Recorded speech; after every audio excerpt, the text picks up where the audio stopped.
Hello student, welcome to I science. आज का जो मेरा वीडियो है एमएचसीईटी मैथ्स का, वो चैप्टर है एप्लीकेशन ऑफ डेफिनेट इंटीग्रेशन। आप जानते हैं एरिया अंडर द कर्व उस पे है, तो हम लोग करते हैं 2024 का क्वेश्चन है, जरा देख लेते हैं। और जैसे कि आप जानते हैं हर बार मैं पीवाईक्यू सॉल्व करने के बाद आपको छोटा सा गाइडेंस देता हूं कि जो से करने से मुझे लगता है कि आपका बहुत अच्छा स्कोर आ सकता है आपके एंट्रेंस एग्जाम में, तो उसको भी सुनना मत भूलिएगा। चलिए स्टार्ट करते हैं। क्वेश्चन बोल रहा है कि the area bounded by the curve y is equal to root x. अब ये जो y is equal to root x है, इसको अगर आप ऐसे स्क्वायरिंग करें तो आपको पता चलेगा कि y square is equal to x है। ये तो y square is equal to 4x अपना जो पैराबोला हो गया ना, ये तो हमारा पैराबोला हो गया। देखिए ये हमारा हो गया पैराबोला, तो एक तो पता चल गया। अच्छा, ये है 2y minus x plus 3 equal to 0। अब इससे हम आइडेंटिफाई करना चाहेंगे कि ये जो लाइन है, स्ट्रेट लाइन, ये कहां पे x और y एक्सिस को कट करती है। तो अगर आपको जानना है x एक्सिस का, तो आप y को 0 डाल दो, तो 0 minus x plus 3 equal to 0, तो x इज इक्वल टू 3। तो मतलब यहाँ पे जो 3 कोऑर्डिनेट है वहां से लाइन पास होगी x कोऑर्डिनेट का। अच्छा, अभी y का ढूंढ लेते हैं। अगर तो उसको x को 0 डाल दो, 2y plus 0 plus 3 equal to 0। So 2y is equal to minus 3, y is equal to minus 3 by 2, which is minus 1.5. तो somewhere over here minus 1.5। तो मैं यहां से अगर एक लाइन ड्रॉ करूं, अगर हम लोग यहां से एक लाइन ड्रॉ करें तो देखिए कुछ ऐसा होता है। यहां मैं 3 इधर दिखा देता हूं इसका। ये सपोज 3 है और ये जो है माइनस 1.5 है, और हमारा जो कर्व है, हमारा जो कर्व है वो यहां से पास हो रहा है। ठीक है, तो क्वेश्चन क्या बोला है कि find the area between the x axis. ये आपका एक्स एक्सिस है, ये आपका कर्व है y is equal to root x, ये आपका लाइन है which is 2y minus x plus 3 equal to 0। इसके बीच का जो एरिया फर्स्ट क्वाड्रेंट में, वो हमको फाइंड करना है। तो फर्स्ट क्वाड्रेंट वाला एरिया वो है, इसको मैं आपके लिए शेड कर देता हूं, इतना सा एरिया, ये फर्स्ट क्वाड्रेंट का एरिया है। तो अब आपको क्या करना पड़ेगा, आपको ये पता करना पड़ेगा कि पॉइंट ऑफ इंटरसेक्शन कितना है। तो क्या कर सकते हैं पता, ये जो एरिया अंडर द कर्व है पैराबोला का, उसमें से एरिया अंडर द लाइन, ये जो पोर्शन है जो शेडेड नहीं है, उसको माइनस कर देंगे। ठीक है ना। अब ये जो कर्व है पैराबोला, उसका चालू होता है ओरिजिन से 0 से इस पॉइंट तक, ये पॉइंट निकालना पड़ेगा, पॉइंट ऑफ इंटरसेक्शन। जबकि ट्राइंगल है ना, उसका 3 से लेके 9 तक है। अभी ट्राइंगल में आप दो काम कर सकते हैं, आप एरिया ऑफ ट्राइंगल भी निकाल सकते हैं, क्योंकि ये तो राइट एंगल ट्राइंगल है। Half into base into height से भी आप कर सकते हैं, अगर आप इसका y कोऑर्डिनेट निकाल ले तो। चलिए देखते हैं कौन सा हमको इजी पड़ेगा। तो पहले हम पॉइंट ऑफ इंटरसेक्शन में निकाल लो आपके लिए। Point of intersection of y is equal to root x and 2y minus x plus 3 equal to 0। तो y is equal to root x, तो हम लोग समझेंगे कि y square is equal to x। ठीक है ना। तो मैं ना x की जगह पे y square सब्स्टिट्यूट करूंगा। therefore 2y minus y square plus 3 equal to 0। इसका साइन चेंज कर देते हैं, y square minus 2y minus 3 equal to 0। तो y minus 3 y plus 1 is equal to 0। y is equal to 3, y is equal to minus 1। अब हमारा first quadrant है, तो definitely y is equal to, यहाँ पे जो हमारा क्वाड्रेंट होगा y is equal to plus वाला लेंगे, y इज इक्वल टू 3, ये पॉइंट। ठीक है ना। तो y का कोऑर्डिनेट 3 हो गया। अब हम x का कोऑर्डिनेट ढूंढेंगे, तो x का कोऑर्डिनेट के लिए हमको पता है कि x is equal to y square, sorry x is equal to y square, तो x is equal 3 square which is 9। तो यहाँ पे जो मेरा पॉइंट आएगा ना x एक्सिस वाला, ये आ जाएगा 9। तो इसका मतलब है कि जो आपका जो पैराबोला का कर्व है, उसका इंटीग्रेशन होगा 0 से 9, और आपका जो ट्राइंगल है उसका इंटीग्रेशन होगा 3 to 9। लेकिन इंटीग्रेशन आपको ट्राइंगल का इधर अवॉइड हो सकता है। कैसे? Half into base. बेस कितना है? 9 माइनस 3 6 है। हाइट जो y कोऑर्डिनेट है वो हाइट है विच इज 3। तो ये भी बड़ा इजी तरीका है, मेरे ख्याल से हम लोग वही करते हैं ना। हम लोग कर्व का एरिया अंडर द कर्व निकाल लेते हैं, लेकिन ट्रायंगल के लिए ये जो एरिया है ना अनशेडेड, वो इंटीग्रेशन करने से अच्छा हम half into base into height करके वो एरिया निकाल देंगे और माइनस कर देंगे। तो देखिए क्या हो जाएगा, तो कर्व का एरिया हो जाएगा 0 to 9 y root x sorry y dx, तो ये हो जाएगा आपका 0 to 9 y जो है वो रूट एक्स dx है।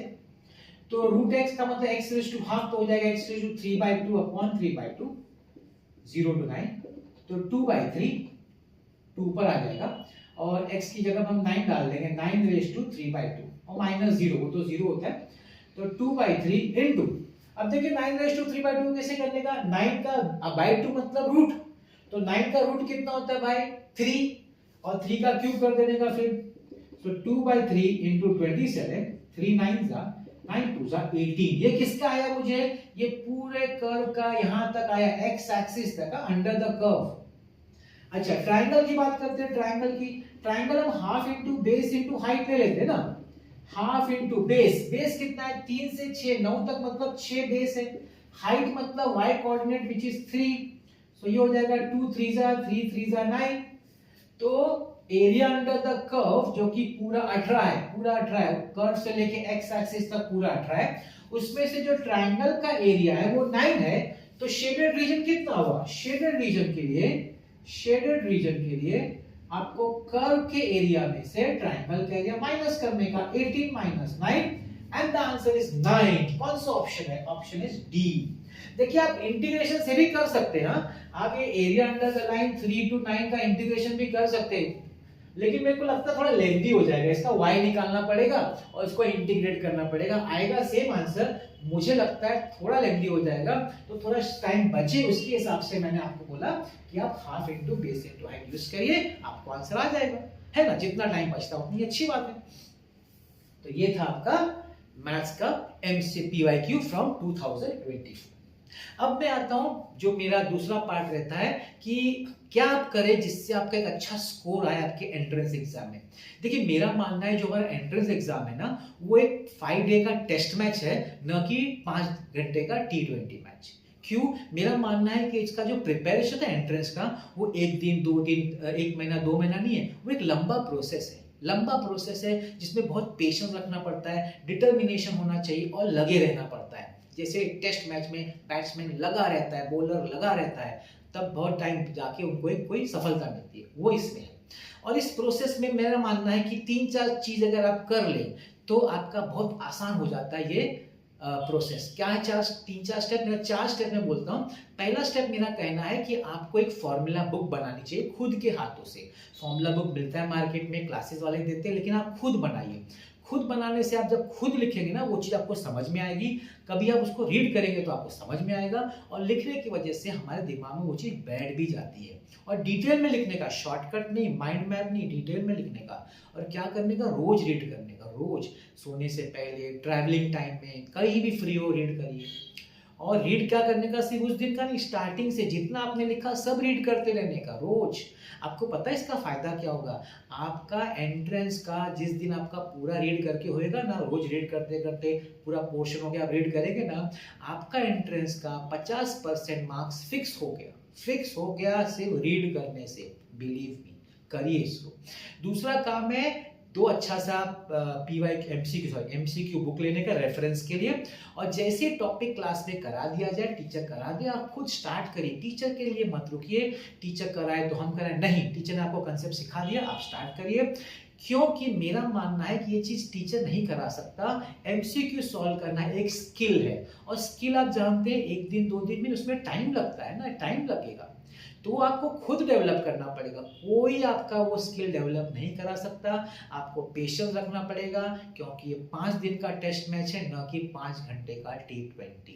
आपको लगे रहना पड़ेगा, आपको तकलीफ आएगी, रॉन्ग होगा, फ्रस्ट्रेशन आएगा, चलेगा। जब भी मिस्टेक हो, नहीं आए, टीचर से हेल्प लो, डाउट सॉल्व करो, एनालाइज करो कि मुझे क्यों नहीं आ रहा है, और उसको करेक्ट करते रहो, करते करते एक टाइम आएगा जब आपसे होना बहुत आसानी हो जाएगी, आपसे सम सॉल्व बहुत इजीली होने लगेगा, क्योंकि आपको ट्रिक समझ में आने लगेगा, आपको स्किल समझ में आने लगेगा। और जिस दिन ये पूरा अनलॉक हो जाएगा ना स्किल, पता है क्या होगा, आप सम ओरली सॉल्व करेंगे, ये मैं आपको एश्योर करता हूँ।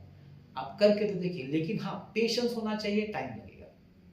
तीसरा काम क्या करिए, PYQs देखिए जो मैं देता हूँ। मेरा आप देखिए प्लेलिस्ट में देखिए, MHCT का, नीट का, JEE मेंस का, एडवांस का भी, सब देखने का ना, आपका इंप्रूव ही होगा, आपका इंप्रूव होगा, कंसेप्ट स्ट्रांग होगा। और जब भी आप पीवाईक्यू देखें तो पहले क्या करें, अगर आपने वो टॉपिक किया हुआ है ना तो पॉज करके देखिए, आपसे ओरली कुछ स्टेप्स आप इमेजिन कर पाते हैं तो बहुत अच्छा है, नहीं तो फिर देख लेने का, इसका बेनिफिट होगा और ट्रेंड भी पता चलता है किस तरह क्वेश्चन पूछते हैं। और चौथा सबसे इंपॉर्टेंट, आपको हर हफ्ते एक टेस्ट, 2 टेस्ट होना चाहिए। एक टेस्ट होगा जो आपने उस वीक जो प्रिपेयर किया ना, पीसीएम जो भी, उसका एक कंबाइंड टेस्ट, और एक टेस्ट होना चाहिए स्टार्टिंग से लेके अभी तक का एक पीसीएम का कंबाइंड टेस्ट। 2 टेस्ट होना चाहिए और वो मेरे ख्याल से आपके हिसाब से कस्टमाइज होना चाहिए। बड़े बड़े क्लास में ऐप होता है जहाँ कस्टमाइज कर सकते हैं, आजकल ऑनलाइन भी अवेलेबल है, परचेस कर सकते हैं, सिर्फ ऑनलाइन फ्रॉड से बचने का और इस तरह से अपना कस्टमाइज टेस्ट देने का। बस ये 4 चीज करिए और लगे रहिए, पेशेंस रखिए। आपको कुछ नहीं करना है, टीचर से सीखना है, डाउट्स पूछना है और सब कुछ आप ही को करना है,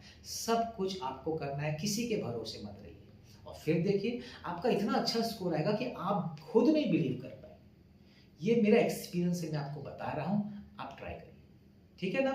बस ये करते रहिए, मैं भी अपना वीडियोस ला ही रहा हूँ। आप आज आपने मेरा वीडियो देखा, ऐसे ही देखते रहिए। आज का वीडियो देखने के लिए बहुत बहुत धन्यवाद।